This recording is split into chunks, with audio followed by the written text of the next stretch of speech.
Hi there, and welcome back to Tech Tuesday.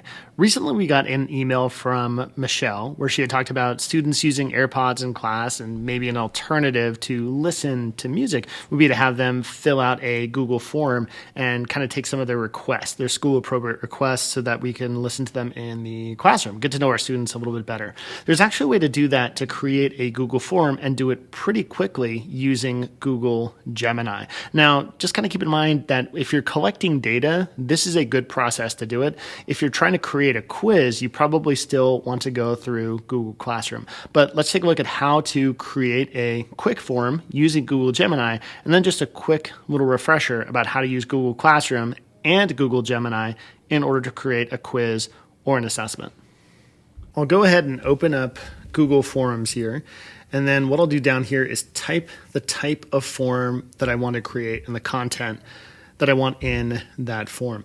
If I want to include content from my files, maybe I have PDFs or Google Doc or something like that, I can actually use the @ symbol to connect it to those files. I did this last week with Google Docs, but today I'm just going to actually create a file from scratch by using a chat prompt.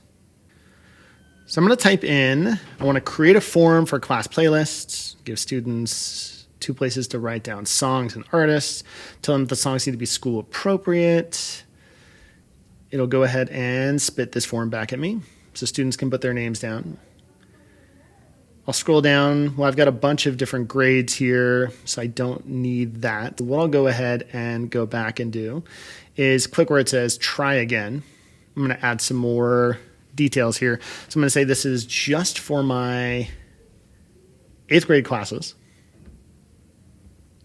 And I want them to put down their period too, so I can kind of create different playlists for different periods. I'll say that I've got periods 1 through 4, and I have a period 7, and I will click try again. And here it comes back with a more specific form for me. I can make student names mandatory. If I want to change anything about this, all I need to do is just type a little bit more detail into that prompt. And I've got my Google form created, and I can go ahead and publish that and send it out. Now, this doesn't work quite as well for tests. So in order to make a test, let's go ahead and just take a look at what we've already kind of covered. Just kind of remind, go to Gemini right here. I'm going to go ahead and click generate a quiz, target grade. So go ahead and put 7th grade. I'm going to go ahead and do 10 questions. Then I'll go ahead and put just a basic topic here. So I'm going to say the characterization in S.E. Hinton's The Outsiders. That's what I want to focus on. This will give me a little bit more specific learning objectives as opposed to just creating a Google form. So if you're creating a quiz, I would recommend going this way through Classroom and through Gemini. If you're just creating some sort of form in order to collect information, then Google Forms works a little bit better. You don't have to do this extra step. I'll go ahead, generate objectives here.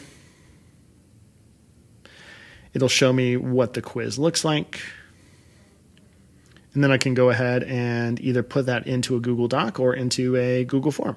So go to export right here. Export to forms. It'll take a moment. And that'll push it out to a Google form with an answer key that's already embedded into the form. So again, if you're trying just to create a form to collect info or something like that, you can go directly through Google Forms and use Gemini. If you're trying to create a quiz, it's probably a little bit better to go through Google Classroom first. Thank you for watching this edition of Tech Tuesday. If you have any questions or would like me to cover something in the future, let me know.